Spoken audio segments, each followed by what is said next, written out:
हाय, hello, good evening सगळ्यांना.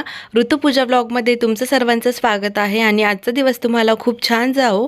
तर आता सायंकाळचे 6:30 वाजले होते. आमची देवपूजा वगैरे झाली आणि आता आम्ही स्वयंपाकाला लागलो आहे. तर आजचा आपला मेनू आहे छोले आणि चपाती आणि राईस. तर चला आता इथे आपल्याला भाजीला सुरुवात करायची आहे. त्यासाठी काही तयारी केली आहे. इथे कांदा चॉप केलेला आहे, टोमॅटो, त्यानंतर कोथिंबीर, कढीपत्ता, मिरची आणि लसूण. तर सर्वात आधी आपल्याला आहे ना ह्या सगळ्या वस्तू फ्राय करून घ्यायचे आहे तव्यावर. तर इथे आपण मस्त कांदा आपला गुलाबी होईपर्यंत छान असा परतून घेतला. त्यामध्ये मग आपण काही वेळाने लसूण टाकला, त्यासोबतच कढीपत्ता, त्यानंतर मिरची असं सगळं काही टाकलं. तर कढीपत्ता वाटणामध्ये जर आपण दळला ना तर छान टेस्ट येते. तर त्यामुळे कढीपत्ता टाकला आणि सगळ्यात शेवटी टोमॅटो टाकला, कारण टमाटा जो आहे ना तो पाणी सोडतो. त्यामुळे मग टोमॅटो सगळ्यात लास्टला टाकायचा. त्यानंतर आपल्याला इथे ना खडे मसाले घ्यायचे. तर इथे दालचिनी, तेजपान, बडीशोप, धने आणि लाल मिरची घेतलेली आहे आणि 2-3 मिरे घेतलेले आहे. तर ते पण आपल्याला तव्यावर छान असे फ्राय करून घ्यायचे आणि मग त्यामध्ये ना पुन्हा एकदा आपण जे परतवलेलं वाटण आहे ना ते टाकलं. ते चांगलं एकत्र केलं आणि ते आपल्याला आता वाटायचं आहे आपल्या भाजीसाठी.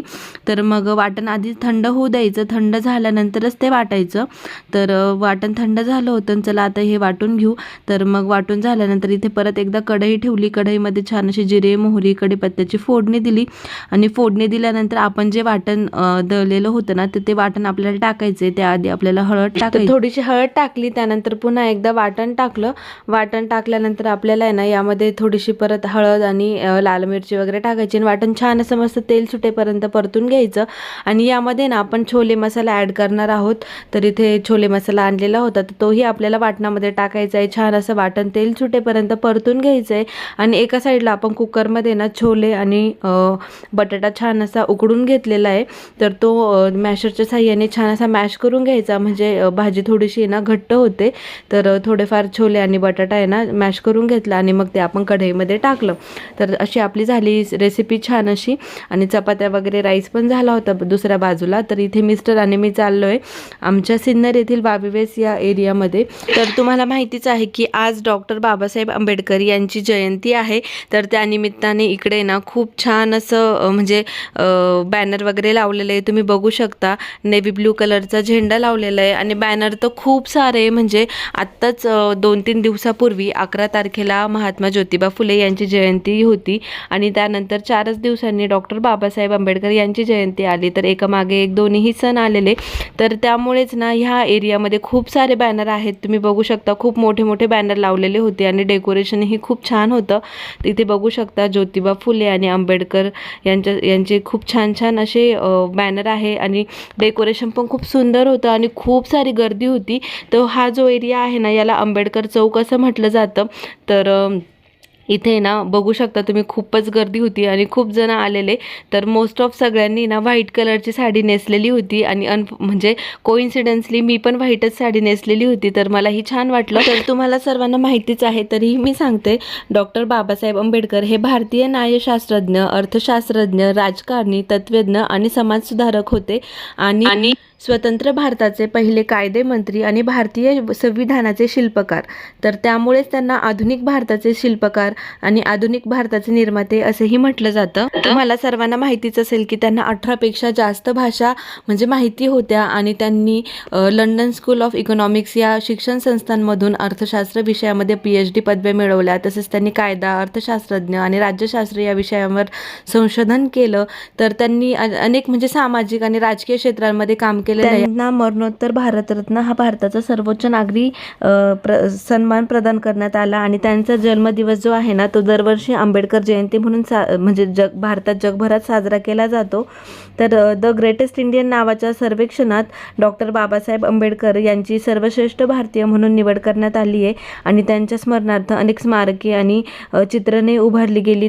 तर आज त्यांची जयंती म्हणजे त्यांचा वाढदिवस म्हणता येईल. तर चला तुम्हाला सर्वांना डॉक्टर बाबासाहेब आंबेडकर यांच्या जयंतीनिमित्त हार्दिक शुभेच्छा.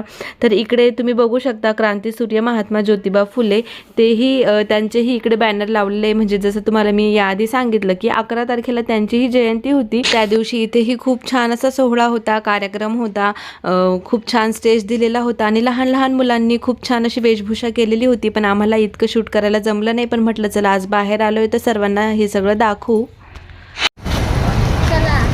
कुठे जायचं आपल्याला?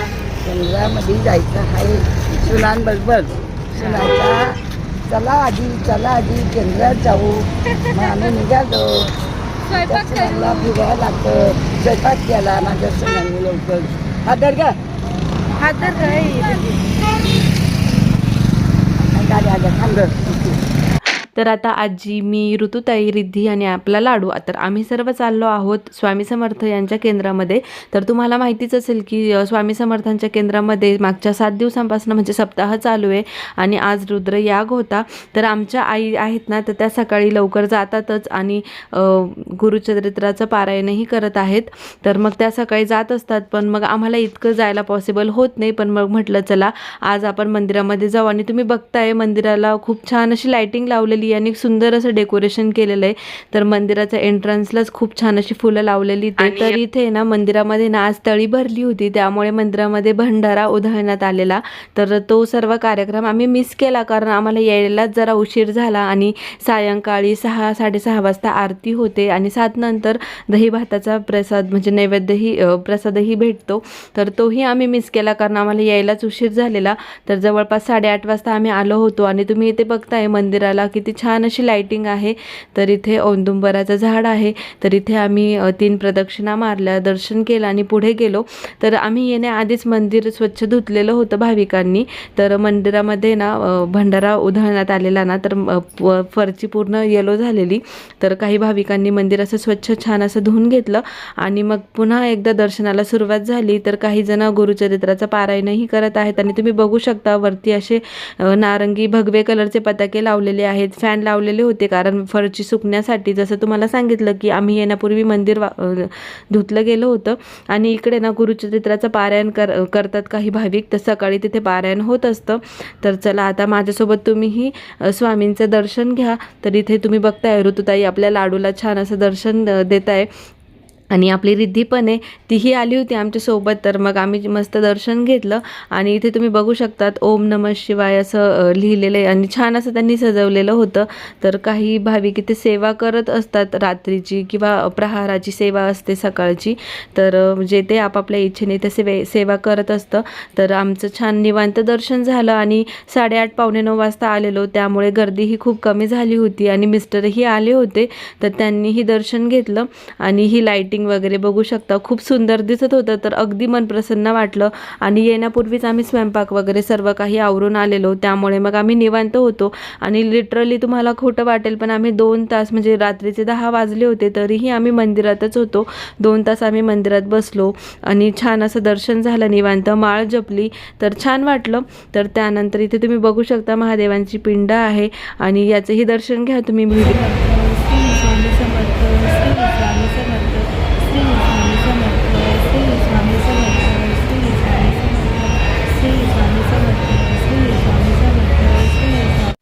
तर तुम्ही बघितलं आम्ही छान अशी माळ जपली आणि लाडूही माझ्याकडे बघत होता की मम्मी काय म्हणते आणि कान धरून ऐकत होता.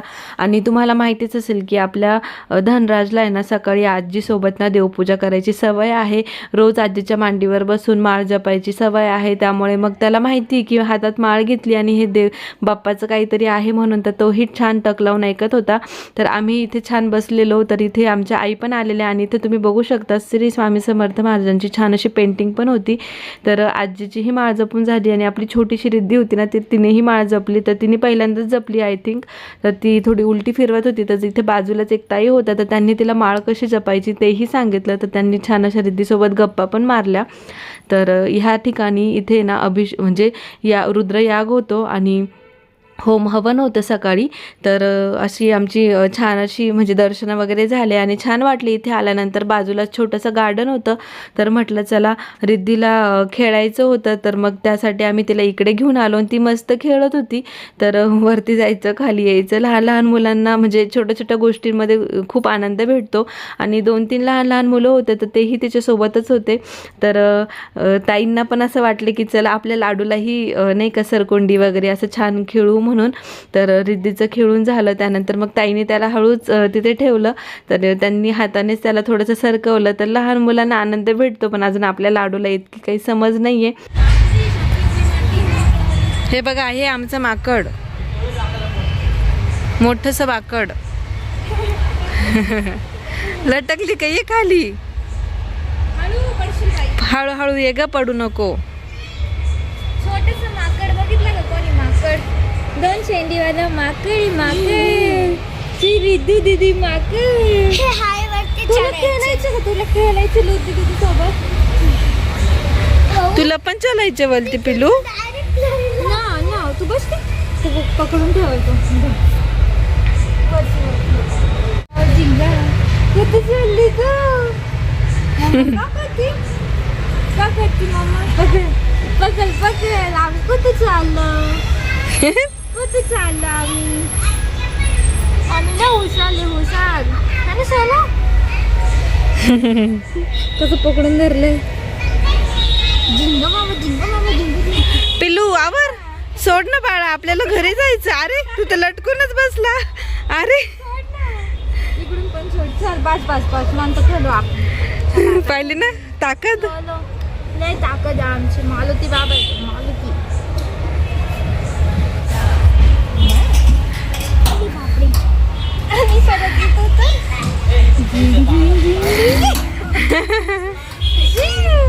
अरे बापले, तू कुठं आली? सर पकडून ठेवत होतं साईडला. तू जीवाला घाबलू नको, तुला आम्ही पकडणाले. आमचा दादा आला आता. तिकडे पाय. सोड ना ते. कसं काय खाली येशील? जीवाला घाबरत बघ ना. लय जपतो.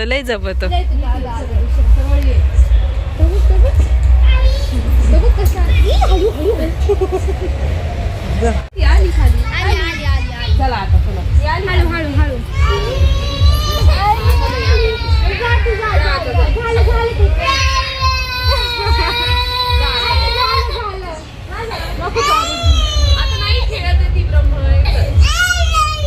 नाही खेळायचं